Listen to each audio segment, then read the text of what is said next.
Tonight on the All Kinds of Weather forecast, the dreaded vote of confidence. Scott Stricklin puts out a statement saying Billy Napier is coming back to Florida in 2025. What does that mean for the Gators moving forward? We'll talk about all that and more. This is the All Kinds of Weather forecast.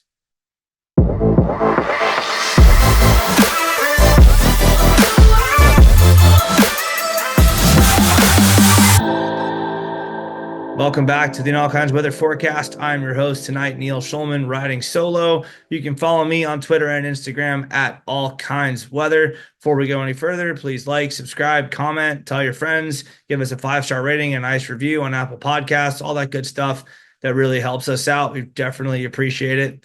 Got to take a second to shout out our sponsors. All Kinds of Weather forecast, proudly sponsored by 401k Generation, the wealth management company that helps you invest today for your future tomorrow. Their team of advisors is committed to providing guidance and education for your 401k plan and its participants. And they also offer a range of enrollment solutions tailored to meet the unique needs of your company's 401k plan. Whether it's savings for your child's college, investment advice, or even your retirement, 401k Generation's team of advisors makes getting to know you their top priority. Their advisors will tailor a path to assist you in navigating life's financial milestones and reaching your financial goals. That's 401k Generation, building stronger futures one generation at a time. For more information, contact them at 866-998-5879 or visit their website at 401kgeneration.com. Also have to shout out Heads and Tails, our merch partner, your one-stop shop for everything Florida Gators related. Use code IAKOW30 to get 30% off of your order in-store or online. They are Tampa-based, but they ship anywhere in the country.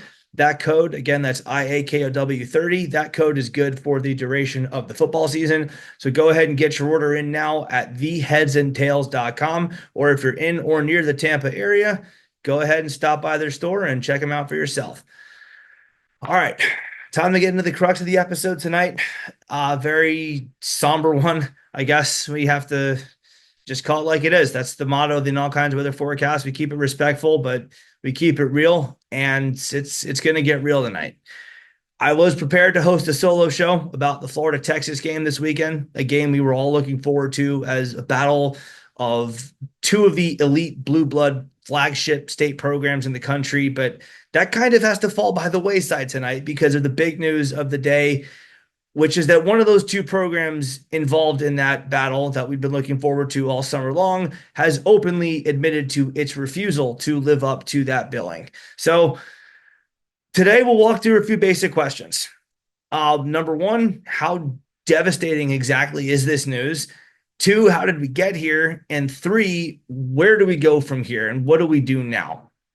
And the short answer to the first question is it's pretty devastating, but it's not all bad. Hear me out on this. It is terrible. It is overall a horrendous thing for the health of Gator football. But there is one potential good thing that can come from this if the cards get played right. And that one potential good thing is probably not what you think it is.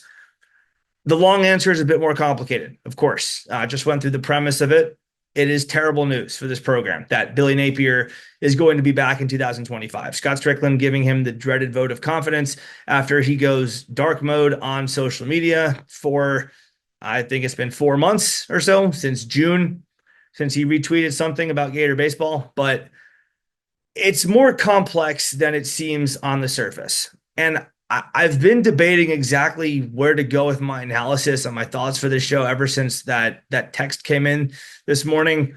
And it just keeps coming back to one thing. However I try to frame it or try to start to walk down the path of analyzing this, all the analysis points come back to one thing, and that is it's just an unserious football program. Florida football right now, with this move that they just made, is basically just an intramural sports team. And it's run by a guy in Scott Stricklin who very clearly never worked for anything in his life and kept failing upward in a classic Peter Principle example, as evidenced as the fact that the guy has a marketing degree from Mississippi State. And despite the fact that Mississippi State remained in the basement in the SEC standings in not only football, but most other sports as well that were not women's basketball and baseball, still managed to land upward in a job as the Florida Gators athletic director. So that's Stricklin, as we all know.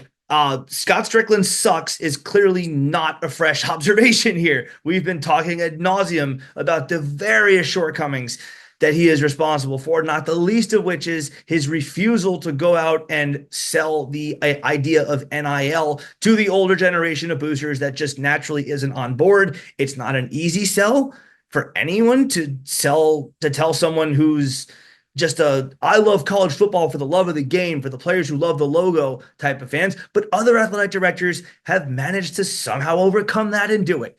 We want to look at Chris Del Conte, Texas, the team that Florida plays this weekend, as a great example of it. Del Conte was ready and willing to take on the fight head on. And now Texas, the Texas One Fund, has one of the best NIL games in the country. But that's a discussion for a different day. What's interesting to me today was the variety of reactions that I saw on social media in the wake of the news dropping.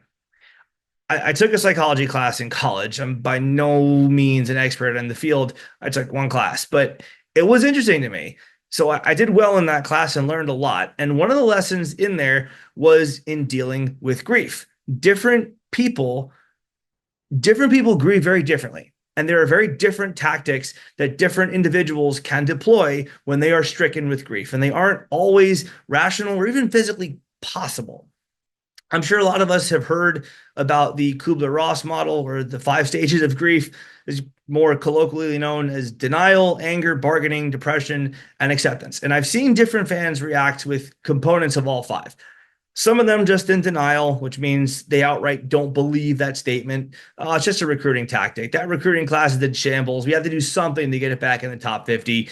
Florida's going to lose a bunch of games now in the last month and he'll get fired anyway. Or Stricklin doesn't really mean it. He just wants to make it look like he has control as he's looking for a new job. Stuff that isn't really logical or rational when you stack it up against all the evidence against Napier.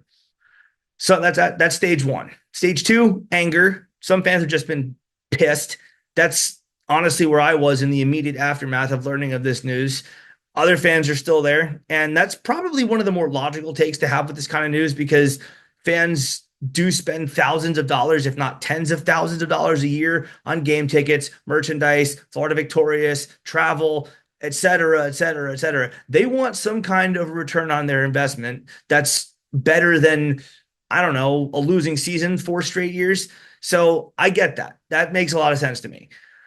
A lot of fans are in stage 3, which is bargaining, which is essentially just mental gymnastics for people to convince themselves of ways that it's all going to be okay. And examples of this include, well, if he hires an offensive coordinator, he'll be fine. Or, well, there was this article that was put out by Saturday Down South that, well, he's going to invest in NIL now, and the administration's going to invest in it right behind him. Or, well, that buyout money that was raised after the Texas A&M game now gets placed into our NIL game. Or, we all love DJ Lagway and want to keep him, right? And if Napier goes, Lagway goes. Just a bunch of different what-ifs to try to ram a square peg into a round hole. That's stage 3. A good number of fans are in stage 4, depression, saying things like, all right, I'm just going to cancel my season tickets, or I'm just going to cancel my Florida Victorious membership because we're going to suck forever. And just general acknowledgement that Florida football isn't where it's supposed to be. And moving forward and just going, yeah, everything is pain. A lot of memes. There's the goth meme that's going around. There's the meme of Pepe the Frog just ripping its eyes out. I actually use that one. There's the one of the Gator, like of the alligator caricature is on drugs and his eyes are bloodshot. Just all kinds of acknowledgement that this is just absolutely sad to see where this program is right now. That's the depression stage, stage 4. And as for me, I'm in stage 5, which is now acceptance. I accept it. I accept the fact that Scott Stricklin and Billy Napier run an intramural football program here. It is a middle school church rec league flag football team. Very nice people, a collection of stand-up young men involved. And if you lose, well, you tried your best. That's never been the Gator standard, but it is now. And it will continue to be for the foreseeable future. And I don't like it. In fact, I outright hate it. I'll never forgive Scott Stricklin for ruining something I've been so passionate about since birth. But Florida is my team, and they always will be. And this is what they are now. So, you know what? Scott Stricklin, you win. You win. I tried to fight you on what the Gator standard was. I was not alone in this. A lot of fans were right there with me trying to fight you on what the Gator standard is, but we can't fight anymore. You win. Your averageness and your mediocrity and your dedication to those standards have permeated this football program. And now it's going to take years for the next president, AD, and coach triad to clean up the mess that you started. And that is only if we get all three hires right. So look, at the end of the day, we're Gator fans. And I think deep down, we're all grieving. Whether we want to admit it or not, I think we all subconsciously know what this means. Florida football is committed to mediocrity. We know that. It's not something that's really an opinion. It's not something that's really up for debate. It's just a fact that Billy Napier is 15-18 at Florida. He is 10-18 against Power 5 opponents. He is 1-10 against Florida's rivals. That's Miami, that's Georgia, that's FSU, that's LSU, that's Tennessee. He is 1-10 against those schools. All facts. Napier has the fourth worst winning percentage of any Gator coach in school history. And the only three who were worse coached in, respectively, the Great Depression, World War I, and World War II. Again, not a matter of opinion. There are some things that are just factual. Those are factual pieces of information right there. Napier, another fact, by the way, Napier has more resources at his disposal than any coach in school history because he's the one who insisted on that unprecedented army of staffers that collectively gets paid more than most head coaches in the FBS do. And that is on top of the $7.2 million that he makes this year. Again, factual data that's being presented right here. Another one, Napier lost 4 home games in a row in the Swamp between the Arkansas game last year, FSU last year, Miami this year, and Texas A&M this year. 4 straight home games before finally breaking that streak against a Kentucky team that is now 3-6, and you can be sure that loss number 7 is coming next week when they have to go to Austin, Texas. Take those 4 straight home losses and compare it to the 68-5 record in the Swamp that Steve Spurrier had in the 12 years that he coached here. Again, plain hard facts. Florida right now is 4-4 this season. And with 3 ranked teams coming up next, the Gators are looking at their 3rd losing season in a row. Another statistic here, no single coach has done that at Florida since Josh Cody in the 1930s. This is before Nazi Germany invaded Poland. It has been 85 years and 14 Gator coaches since a Florida Gator football coach has started his tenure with 3 straight losing seasons. And Scott Stricklin and the UAA have taken all that data and have said, yeah, you know what this Gator football program needs right now? More of that. More of all those statistics that I just ran up. More of that. Just continue to play that out for longer periods of time at the expense of our boosters.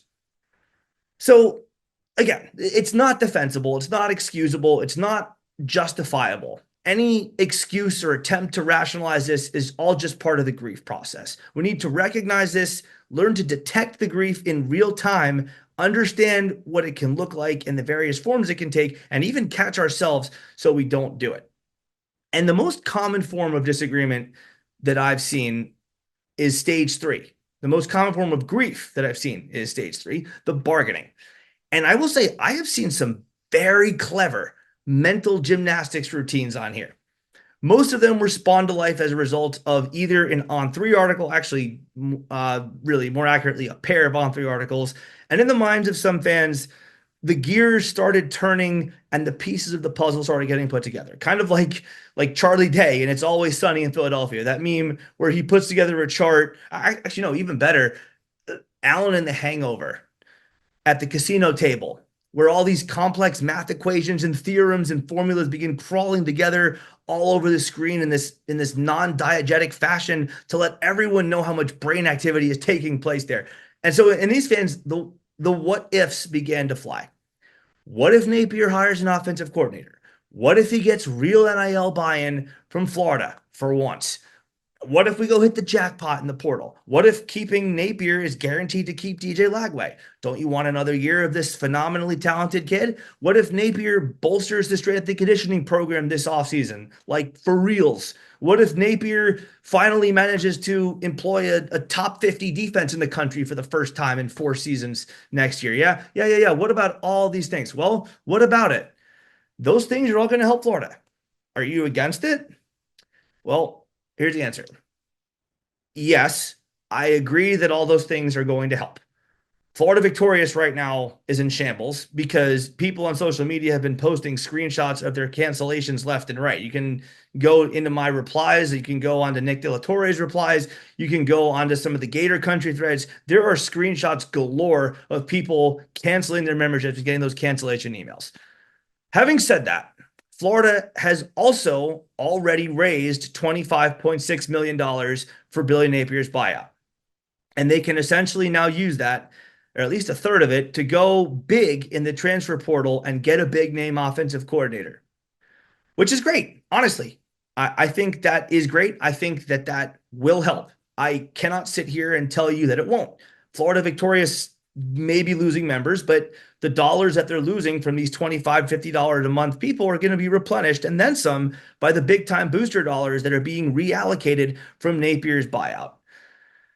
For what it's worth, I'm not a lawyer, but to me, this particular move may or may not also fall under the qualification of misappropriation of funds, but it will help Gator football, at least in the short term, it will.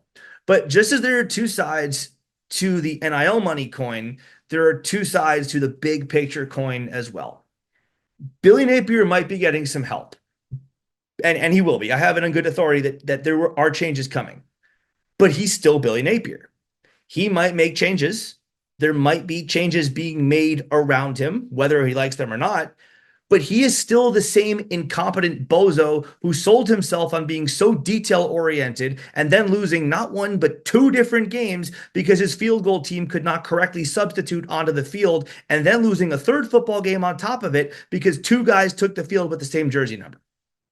Leopards don't change their spots. Zebras don't change their stripes. And brain-dead horses don't just wake up one day and remember how to walk.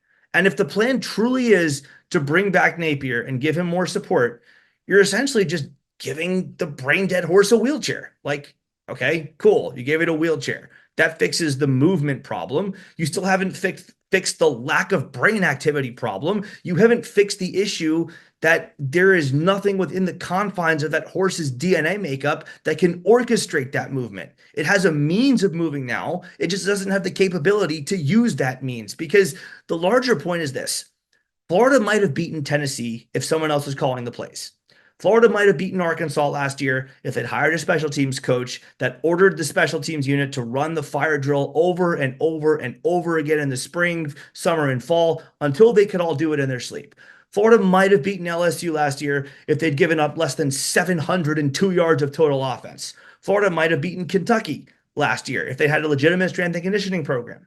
Florida might have beaten Georgia this year, even without DJ Lagway, if they'd had the NIL funds to have a Keon Keeley, to have a Jordan Seaton, to have a Samson Okulola, to have a Francis Mauigoa, to have a Malik Bryant, to have a Tate Ratledge, and so on and so on and so forth, because at least then Florida would really have been able to control the trenches with all those 5 stars, and the loss of DJ Lagway wouldn't have even mattered because Florida could have just run the ball down their throats every time they touched it. But that right there is kind of the root of the problem. Don't we all see it? Because there's just so many things that I listed right there. There are so many different things that have gone so terribly wrong for Florida in so many different facets of the game over such a large sample size. I mean, and there are so many points I didn't even mention, like Jason Marshall fumbling a punt in his own end zone to lose to Vanderbilt, or the 4th and 17 against Missouri, or the complete lack of preparation and getting blown out by Miami and A&M.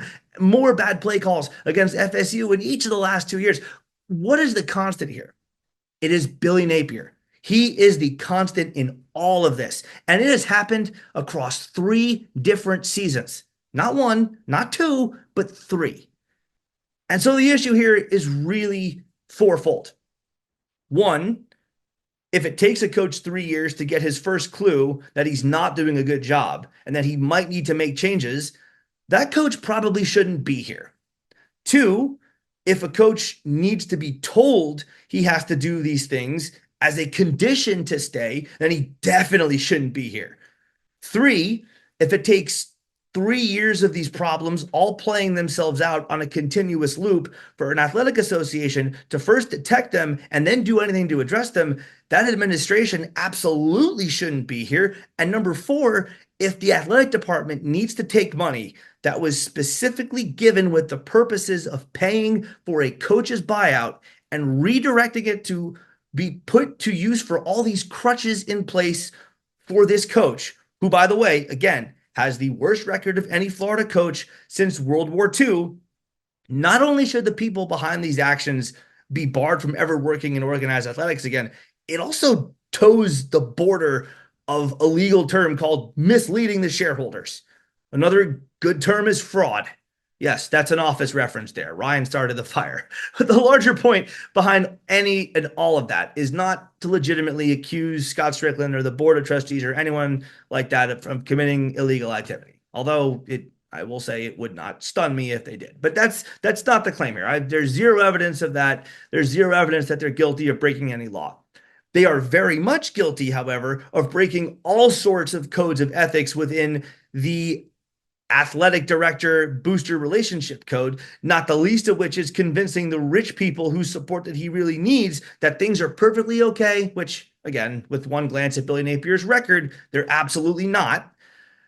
So the UAA is not stocked with criminals, as Gator fans have been claiming nonstop in my mentions, but it is overflowing with slime and deception as a result of a propaganda machine with all the commitment to truth and reality as the supreme leader of North Korea. And now that propaganda machine is working overtime to gaslight the fan base to support the worst Florida football coach since the 1940s.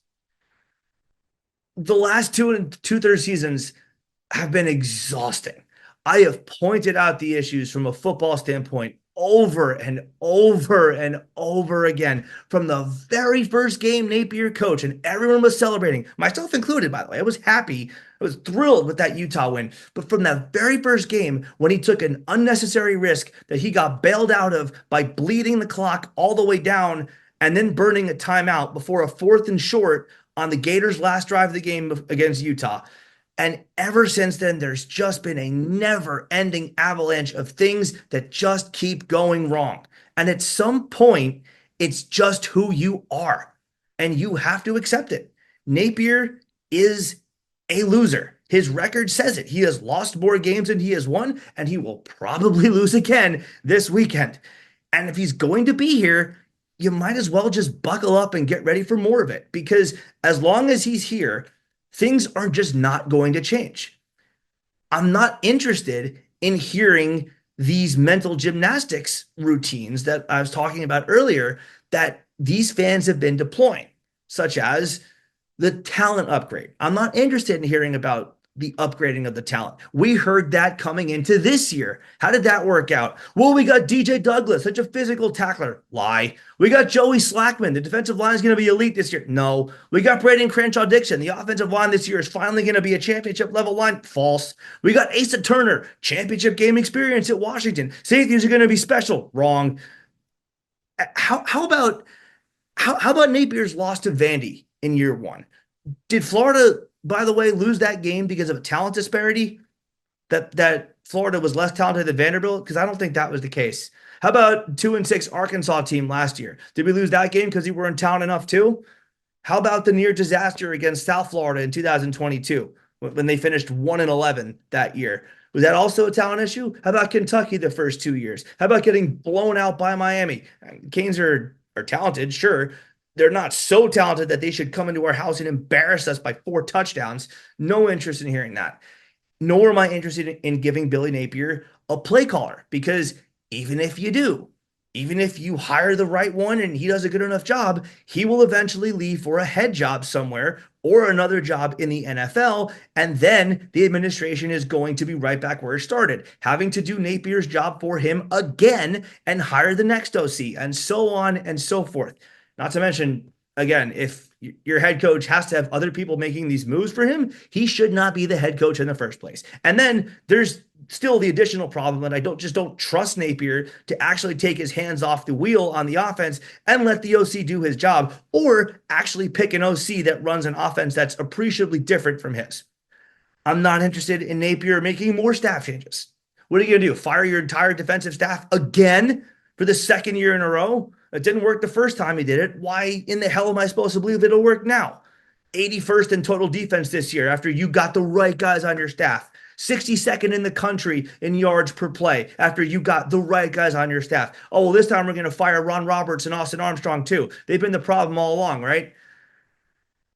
Frankly, I'm just not interested in keeping Napier solely to keep Lagway. That's a bad faith argument.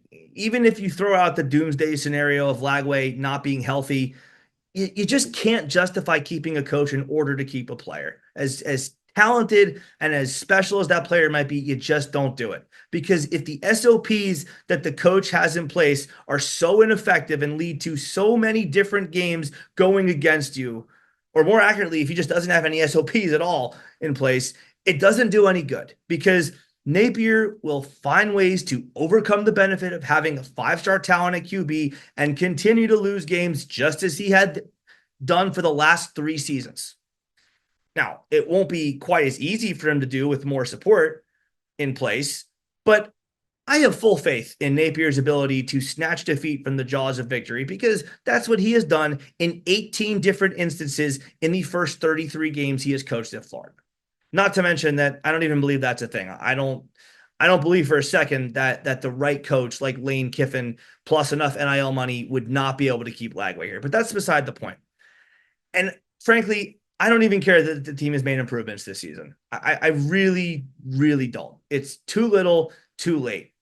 First of all, the team never should have looked so terrible against Miami and A&M to begin with. But second of all, even if you chalk this season up as a successful one because of that improvement, there are still 2 more seasons of data that are not at all friendly to the argument of Napier being given a 4th season. Basic statistics tells you this is the anomaly. This is not the norm. You have 2 1/3 seasons where the team looks terrible, and you have 1/3 of one season where the team looks good. That's just not good enough. That's just not good enough by any stretch of the imagination. So I said it earlier at the start that we're going to get to one potential positive. So what is the positive here?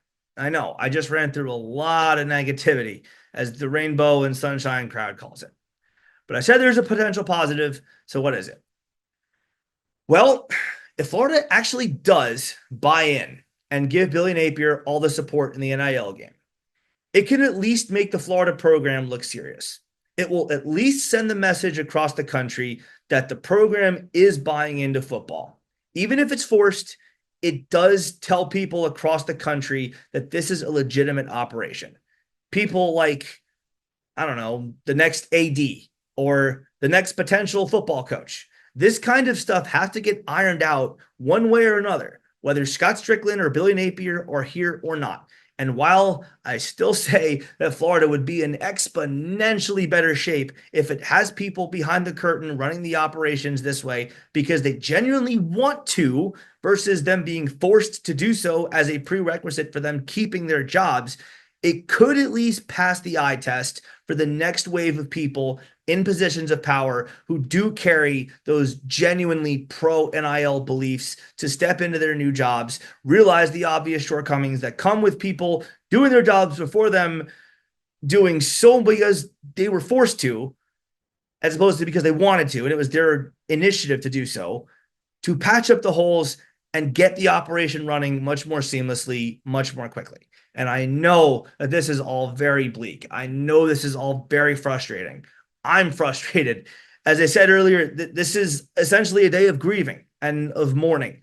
And I'm just resigned to the fact that Florida is not a serious program right now. Regardless of what shade or brand of lipstick they want to apply to the proverbial pig, there is no hope for me. There's zero that either Napier or Stricklin can ever do what they need to do for Florida football to succeed.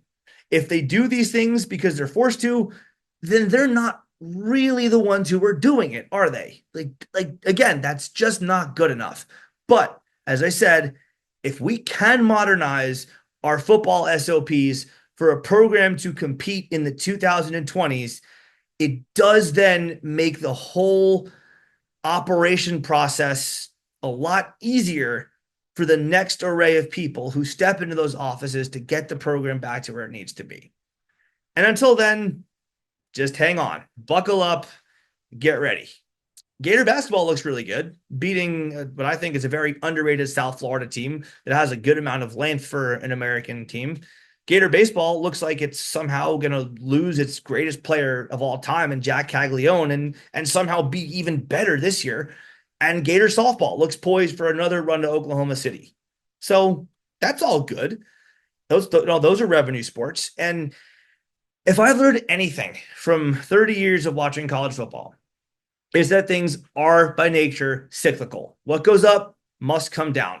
If the Miami Hurricanes could return to national relevance after being absolute garbage for 20 years, Florida can too.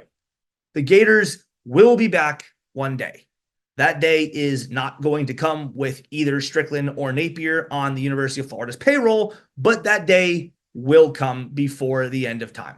And that is the perfect example of how to stay positive about the Florida Gators football program right now. Don't even have the bandwidth tonight to preview Texas. I'm on vacation in Kiowa, and this was way more pressing of an issue. But we'll be back next week with our recap and a normal schedule of 2 shows per week.